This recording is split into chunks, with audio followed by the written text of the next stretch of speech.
নমস্কার বন্ধুরা, কেমন আছো? আশা করছি সবাই খুব ভালো আছো। আমিও খুব ভালো আছি। বেরিয়ে পড়লাম 7টি অজানা স্পট দর্শন করার জন্য। তারাপীঠ এসেছি আর এগুলো ঘুরবো না সেটা তো সম্ভব না। 7টা স্পট ঘোরার জন্য আমরা একটি টোটো বুক করেছিলাম। টোটোতে বলা হয়েছিল 4 জনের আমাদের 200 টাকা ভাড়া নেওয়া হবে। সেই মতো 200 টাকা দিয়ে আমরা বেরিয়ে পড়লাম আমাদের ঘোরার উদ্দেশ্যে। আর তার সাথে এই মাটির বাড়ি, ছোট ছোট ঘর, এগুলো দেখতে দেখতে কখন যে পৌঁছে গেলাম বুঝতেই পারলাম না। এই যে প্রথমে নেমে পড়লাম, প্রথম আমাদের যে মন্দির দর্শন করব সেখানে। বাবু অনেকক্ষণ আগেই ঘুমিয়ে পড়েছে, তাই ওকে কোলে নিয়েই বেরিয়ে পড়লাম। এই হচ্ছে মন্দিরের মেন গেট। আর এখানে 3টি রথ রাখা, রথের পুজোর জন্য। যাই হোক, আমরা মেন গেট থেকে কিছুটা হাঁটার পরেই ডান দিকে পেয়ে যাব আমাদের প্রথম মন্দির, যেটি হচ্ছে জগন্নাথ দেবের মন্দির। এটি কিছুটা পুরীর জগন্নাথ দেবের মন্দিরের আদলেই তৈরি করা। এখানে ক্যামেরা, ফোন, ফটো তোলা কিছুই অ্যালাউ ছিল না, তাই আমরা বাধ্য হয়ে ভেতরের কোনো ফটো বা ক্যামেরা কিছুই করতে পারিনি, তাই দিতেও পারলাম না। এর ভিতরের মন্দিরটা কিন্তু সত্যিই অসাধারণ, আর জগন্নাথ দেবকে দেখলে মন সত্যিই ঠান্ডা হয়ে যায়। যাই হোক, মা দর্শন করার পরে ওখান থেকে বেরিয়ে তার পাশের অনেকগুলো ছোট ছোট গলি আছে, তার মধ্যে দিয়ে গেলে আরও 2টো মন্দির তোমরা দর্শন করতে পারবে। কিন্তু সেও মন্দিরে কিন্তু কোনো ক্যামেরা অ্যালাউ করা নেই, তাই তারও ভিডিও কিন্তু আমি দিতে পারলাম না। এখানে প্রচুর ছোট ছোট দোকান পাবে। অনেকগুলো দোকান কিন্তু বন্ধ ছিল যখন আমরা পৌঁছেছিলাম, তবু যে কটা খোলা ছিল সে কটাই তোমাদেরকে আমি দেখাচ্ছি।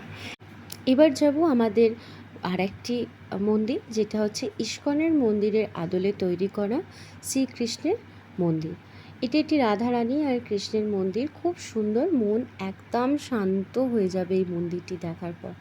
মন্দিরের পাশেই একটি গুপ্ত বৃন্দাবন আছে, যেখানে প্রবেশ মূল্য মাত্র 10 টাকা।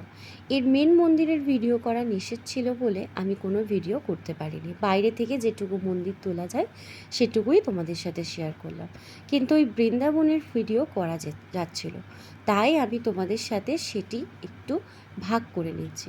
এখানে শ্রী চৈতন্যদেবের বিবাহ, শ্রী চৈতন্যদেবের লীলা, যেগুলো আর কি হয়েছে সমস্ত কিছু এখানে তুলে ধরা হয়েছে। এবার এলাম শ্রী চৈতন্যদেবের জন্মভূমিতে। এখানে কোনো ক্যামেরা অ্যালাউ নেই, তাই বাইরে থেকে যেটুকু ভিডিও করা যায় সেটাই তোমাদের শেয়ার করলাম। ফোন কিন্তু এখানে জমা রেখে যেতে হবে, তার জন্য মাত্র 5 টাকা করে নেওয়া হবে। এখানে প্রবেশ করার পর একটি বড় পুকুর পাবে, যেখানে অনেক মাছ আছে, সেটা দেখতে তোমাদের খুব ভালো লাগবে। আর পাবে শ্রী চৈতন্যদেবের নিজস্ব বাড়ি, আর পাবে এখানে ওনার যে ষষ্ঠী পুজো হয়েছিল সেই মন্দিরটি। তারপরে এই বড় মন্দিরটি দর্শন করে এখান থেকে বেরিয়ে যেতে হবে। এবার এখান থেকে বেরিয়ে আমাদের টোটো দাদা নিয়ে গেল পঞ্চপাটি পুকুরের উদ্দেশ্যে। শোনা যায় এই পুকুরে নাকি শ্রী চৈতন্যদেব তার মাকে মানে সচী মাতাকে স্নান করাতে নিয়ে আসতেছিলেন। এইখানে আমি নেমে একটু পুকুরে হাত পা ধুয়ে আর সবার মাথায় জল ছিটিয়ে দিলাম। আর ওই যে দূরে দেখা যাচ্ছে মন্দিরটির নিচে তার চূড়া সবসময় দেখা যায়। এখানে বেশ কিছুক্ষণ দাঁড়িয়ে তারপরে আমরা চলে গেলাম আবার একটা নতুন অজানা জায়গার উদ্দেশ্যে। এইখানের একটি জিনিস তোমাদের সবার ভাল লাগবে, এই যে সুন্দর মনোরম পরিবেশ তোমার মন মুগ্ধ করে দেবে। এবার যে মন্দিরটি তোমাদের সাথে শেয়ার করব, সেই মন্দিরে শোনা যায় 5টি পাণ্ডব অজ্ঞাতবাসে ছিলেন। এই মন্দিরেও কিন্তু কোনো ক্যামেরা অ্যালাউ ছিল না, তাই আমি পুরো ভিডিও ক্লিপ করতে পারলাম না। যেটুকু তুলে ধরার সেটুকুই তুলে ধরলাম। তারপর বেরিয়ে পড়লাম আবার তারাপীঠের উদ্দেশ্যে।